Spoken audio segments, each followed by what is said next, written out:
There are kinds of ideas that are addictive and give a feeling that resonates with the pain body. These thoughts cause emotional pain, anger, envy, grief, greed, and more, and yet there is something like pride that sees the relinquishing of them as a kind of cop out, a shameful kind of surrender. There is also a mostly unacknowledged hunger for this kind of experience and emotion. The example I give for a victim of this condition is the person who always wants to bring the conversation into bad mouthing other people. That person harbors an energy body that resonates with pain, a pain body, as Eckhart Tolle describes it. The thing hungers for the energy that follows other people's attention, but it wants that energy transmuted down to its own level. And so it starts to project that frequency into the other party in the conversation to get them resonating in that same emotion. There are people who like to rage, many of them. Some of them will admit it with pride. It's best to stay away from those types of people. But for others who savor rage,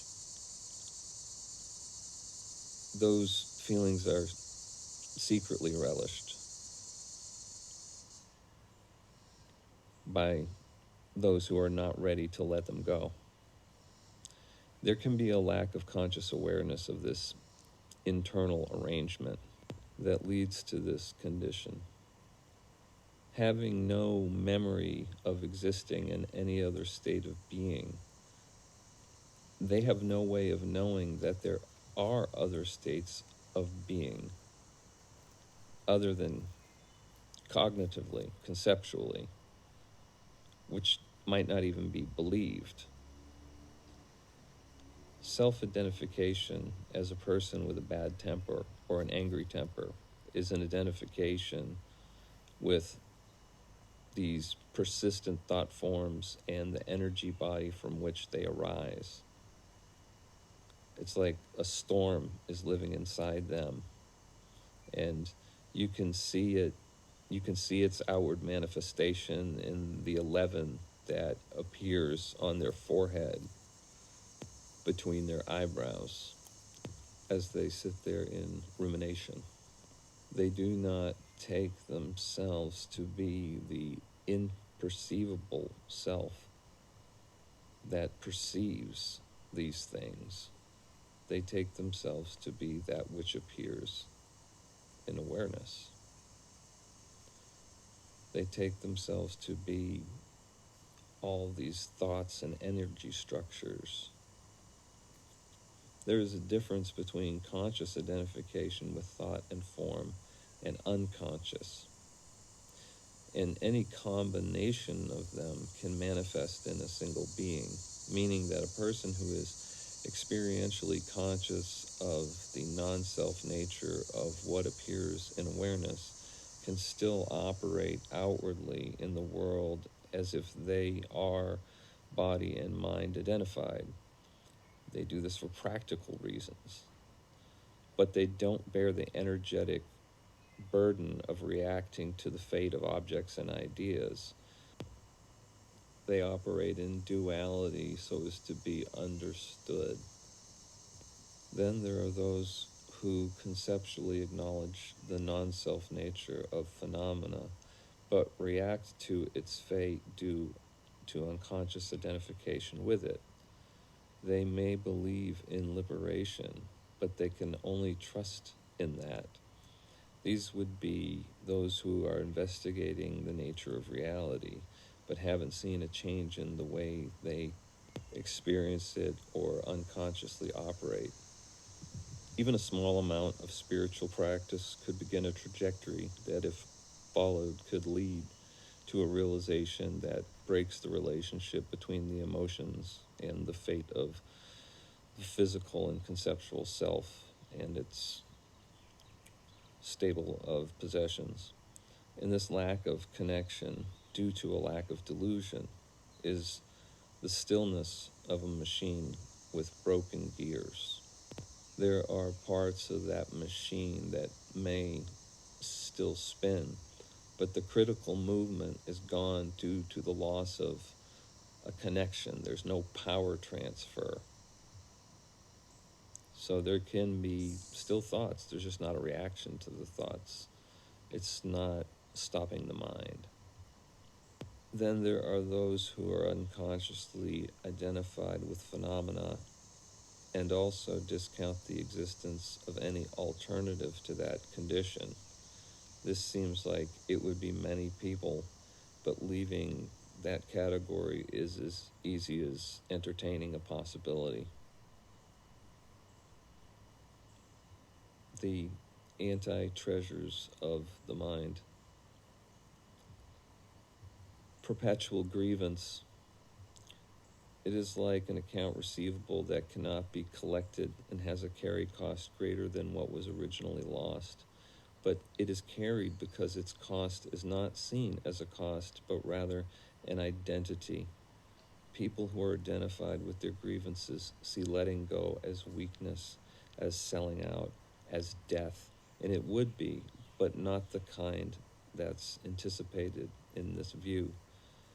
The death of identification with the one who carries a grievance is liberation.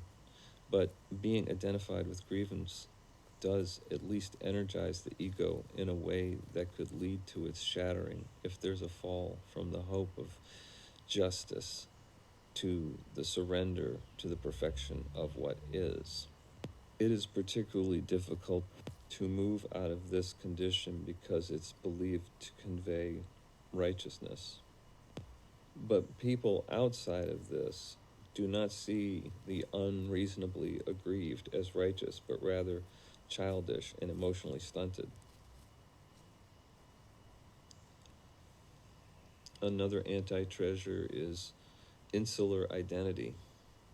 Identification with thought and form is a prerequisite to this condition, but what makes this type of identification so difficult to escape is that it takes an admission that the most important thing heretofore to them in this world, to the extent that it requires the maintenance of a mental tapestry relating to the thought I, makes impossible the highest state of being.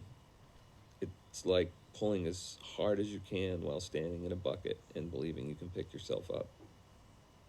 It's like trying to bite your own teeth. There are traditions wherein some adherents are trapped in unconsciousness by virtue of missing or misinterpreting pointings contained within their own scriptures. The consistent identification of such points within a tradition can only be done by those who can corroborate their efficacy experientially.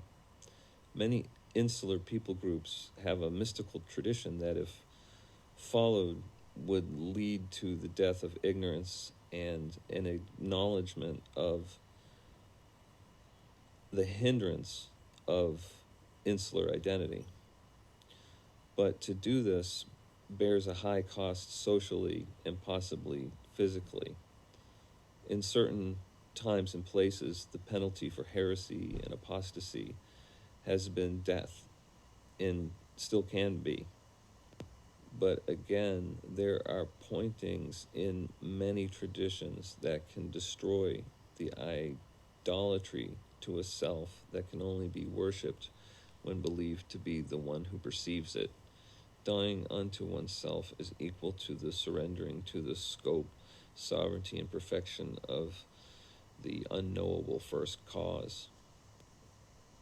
On religion. A spiritual awakening can mean so many different things. For some, it can be a sudden enthusiasm for their religion, a zeal, but it begins and ends with no change to the way that reality is experienced, though it's possible that emotional intelligence will be increased by the wisdom inherent in the scriptures.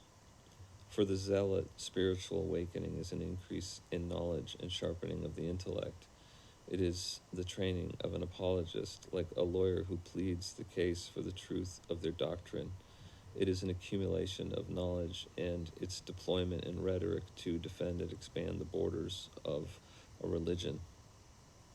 For others, spiritual awakening is not the birth of another obsession, but the death of obsession itself. This kind of spiritual awakening, by virtue of exposing the hindrances that preclude freedom, make heretics of those who point out those hindrances in the traditions they have thus far followed. They may also be marked and scourged for pointing out the teachings in their tradition that actually do point to freedom when seen as non-dualistic. The opposite of spiritual awakening is spiritual inversion. Unconsciousness is the prerequisite for spiritual inversion.